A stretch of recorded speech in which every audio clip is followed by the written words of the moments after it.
On m'a posé une question la dernière fois sur le stress post-traumatique. Oui. Et j'ai fait une réponse, mais qui me satisfait pas totalement.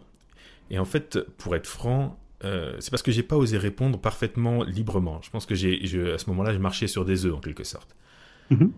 J'ai l'habitude de cette question qu'on me pose souvent durant les formations, et je sais qu'elle génère des réactions assez vives. C'est en fait comme le stress post-traumatique résulte de chocs émotionnels liés à des événements qu'on pourrait qualifier de graves. On parle souvent de psychotrauma dans les cas, par exemple dans les cas d'attentats, dans les cas de guerre, de viol, etc. Donc c'est des événements en général assez marquants, soit pour la personne, soit même à titre collectif. Ça catalyse souvent une forme d'enthousiasme dans le milieu, un peu chez certaines personnes, hein. Pas chez tout le monde, je fais pas une grosse généralité là, mais c'est vrai que je vois souvent que quand on aborde cette question-là, il y a des personnes qui semblent le prendre très à cœur, comme si c'était là, on va dire, une superbe occasion de se rendre utile. Et on le voit bien dès qu'il y a un événement traumatique collectif, par exemple, les aidants s'empressent souvent de proposer leur aide, qu'ils soient ou non qualifiés. Alors il y a une superbe intention derrière, mais il n'y a pas toujours une légitimité en réalité. C'est des questions qui sont beaucoup plus techniques que simplement quelqu'un va mal et je vais l'aider.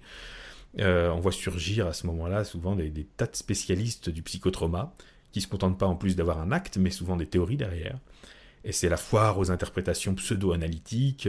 Chez certains, ça exalte en réalité leur désir de sauver le monde. Il y a un complexe du sauveur qui là se trouve un peu titillé. Je dis pas que c'est la majorité, mais je connais ce profil de personnes qui sont tout à fait légitimes. Je comprends totalement leur envie, leur enthousiasme. Mais bon, disons qu'il existe de véritables spécialistes, hein, formés pour ça. Il y a des psychologues, des psychiatres et même des travailleurs sociaux, tout un réseau d'experts qui prennent en charge ces cas sévères sur la base d'une connaissance, et non seulement psychologique d'ailleurs, mais aussi physiologique des mécanismes du traumatisme mental et également d'ailleurs des mécanismes sociaux. Donc si vous n'êtes pas un de ces experts, je tenais à préciser ça et à revenir là-dessus quand même, même si je l'ai un peu dit, mais je l'ai dit rapidement quand même. Si vous n'êtes pas un de ces experts, ne prenez pas en charge un psychotrauma. Sauf si c'est dans un rôle bien circonscrit, comme je vous le disais la dernière fois, pour apporter un petit complément aux soins, et sous supervision d'un spécialiste, en coordination avec lui. Ce que je vous expliquais la dernière fois, c'est qu'à la limite, au mieux, ce que vous pouvez faire, c'est aider la personne à solliciter sa résilience naturelle. C'est-à-dire qu'elle a des processus, elle a des mécanismes d'auto-guérison. Vous pouvez juste l'accompagner dans le fait de mobiliser ces mécanismes d'auto-guérison.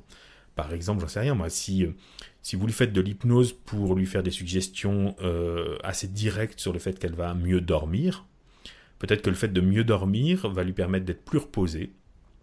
Et en étant plus reposée, elle va être peut-être plus disponible à sa psychothérapie par ailleurs, qui va l'aider à sortir de ça, ou elle va peut-être elle-même cheminer et trouver des solutions à son problème parce que tout simplement elle dormira mieux. Donc ça peut être en agissant vraiment juste sur un aspect de confort qui va peut-être jouer un rôle, peut-être pourquoi pas plus important qu'on l'imagine, mais en tout cas ça sera pas, vous n'aurez pas cherché à être la personne qui le sort de ça. Sauf si vous avez évidemment cette compétence, hein. Mais vraiment, j'ai parlé de la régression la dernière fois et je voudrais surtout pas laisser penser. J'ai justement parlé de la régression avant et après l'événement et j'ai pas forcément été très clair là-dessus. Justement, c'est parce que je voudrais surtout pas laisser penser que vous puissiez ramener la personne à l'événement traumatique. N'utilisez jamais l'hypnose pour ramener la personne vers l'événement traumatique. Qu'elle l'ait vécu directement, d'ailleurs, l'événement traumatique, ou qu'elle l'ait vécu par projection, parce que le psychotrauma arrive souvent, d'ailleurs, chez des personnes qui n'ont pas vécu directement la chose. Mais même dans ce cas-là, il faut pas minimiser, pour le coup, le retour à ce qu'on appelle la cause, souvent abusivement, qui est l'origine. Ne déclenchez jamais de crise non plus, de flash ou de cauchemar, qui sont souvent des symptômes associés. Et parfois, il y a des approches qui peuvent consister à aller directement vers ces leviers-là. Mais ils doivent être réservés à des professionnels aguerris dans des contextes extrêmement sécurisés. Ça se fait pas comme ça à la va-vite. Et si vous êtes un expert habilité, si vous faites partie de ces experts qui ont de toute façon la qualification pour ça, bah de toute façon, je veux dire, rien de ce que je pourrais dire sur cette question ici vous sera utile. Vous en savez plus que moi sur la question, et c'est pas moi qui vais vous expliquer de quoi il s'agit. Si vous êtes juste curieux d'en savoir plus, bah, allez sur internet. J'ai mis des ressources d'ailleurs la dernière fois dans la description de la vidéo. J'ai mis des liens vers la vidéo de Nico, la vidéo de Philippe Haïm, etc. Puis bon, vous pouvez me donner d'autres liens si vous en connaissez d'intéressants. Je les rajouterai à la description. Mais vraiment, surtout en plus dans un cadre comme celui-ci, d'un live comme ça, un peu au débeauté, c'est évidemment pas une formation et je voudrais surtout pas que ça soit pris pour tel. C'est pour ça que j'étais un peu embêté au moment de répondre à cette question, parce que je me dis, qu'est-ce que je fais? Je donne de l'info, mais qu'est-ce qui va en être fait derrière? Donc bon, j'ai un peu marché sur des œufs, comme je disais tout à l'heure. Donc je dis pas qu'on va pas en parler, on peut en parler, si vous avez des questions, on peut en parler quand même, mais j'éviterai de dire trop d'âneries si je peux, bon j'y échapperai sûrement pas, et je voudrais surtout pas, en donnant des conseils trop pratiques, avoir l'air d'encourager indirectement des gens à une prise en charge abusive et potentiellement dangereuse en fait. C'est-à-dire que l'enfer est pavé de bonnes intentions, c'est pas parce qu'on est quelqu'un de bien et qui veut aider son prochain qu'on peut pas faire des âneries, vraiment.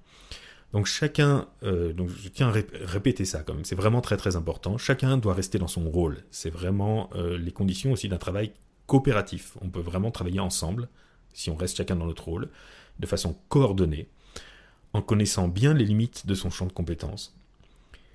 Et la base, j'ai envie de dire, pour un professionnel de l'aide, c'est de savoir refuser son aide. Ça peut même nous déchirer le cœur, quand on a vraiment une vocation à aider très très forte et que le fameux complexe du sauveur, c'est pas une insulte, ça peut être une très très bonne dynamique pour exercer un métier d'aide, mais il faut savoir justement le comprendre, l'entendre et l'apprivoiser pour le mater parfois. Donc il faut savoir refuser son aide. Mais ça ne veut pas dire simplement laisser la personne en souffrance, ça peut vouloir dire l'aiguiller vers quelqu'un qui est mieux placé que nous quand c'est préférable pour la personne. Donc si vous n'êtes pas qualifié pour ça, intéressez-vous quand même à ces questions, elles sont très intéressantes. Sachez ce que c'est qu'un psychotrauma, sachez comment éventuellement ça se prend en charge, mais pour votre connaissance, pour votre compréhension, et pas pour jouer aux apprentis sorciers. Donc voilà, ce que je dis sur ce thème-là, il est valable, c'est valable également pour plein d'autres. Donc je ne vais pas me justifier à chaque fois qu'on parle de choses qui vont concerner plus certaines personnes que d'autres. Ou à chaque fois que je suis un peu léger sur un sujet que vous pourriez qualifier de beaucoup plus... Il y a tellement de choses à dire, t'es passé trop vite là-dessus, t'as pas cité ci, ça et ça. Oui, bien sûr, on est dans un cadre qui limite évidemment la précision. On n'est pas dans un cadre de formation, on est dans un cadre de conseil qui ne permet pas forcément d'aller au fond des choses. Donc voilà, c'est dit pour une fois pour toutes, restez bien dans votre cadre, dans votre rôle. Justement, il y a quelqu'un qui demande si tu peux citer quelques experts du psychotrauma, là, justement, pour qu'ils puissent se renseigner un peu dessus. Il y en a plein aujourd'hui. J'avais mis un lien vers la vidéo qu'avait fait Philippe Haïm là-dessus, il est psychiatre, et lui, pour le coup, c'est quelque chose qui... tous les psychiatres sont pas forcément spécialisés là-dedans, bien que quand même, il faut quand même dire que le psychotrauma, ça fait partie un peu c'est pas vraiment une spécialité non plus. Et lui, pour le coup, il s'est vraiment très très qualifié là-dessus. C'est une bonne référence. Après, voilà, il y en a énormément. Vous pouvez en trouver énormément. Il suffit de chercher n'importe quel article sur Internet. Il y a beaucoup de livres. Il y a une grande littérature. Je serais incapable de tête de citer beaucoup de noms. D'ailleurs, si vous en connaissez, s'il y a vraiment des références qui vous semblent vraiment solides là-dessus, n'hésitez pas à les mettre. Je suis désolé, évidemment, si vous avez des références là-dessus qui sont un peu, on va dire, alternatives, mettez-les aussi d'ailleurs. Mettez-les, c'est vos références, ce sont vos références. Je ne sais pas si je les mettrai dans la description de la vidéo, si elles ne correspondent pas trop à ma couleur culturelle, on va dire, mais en tout cas, ils seront dans les commentaires et pourquoi pas dans la description.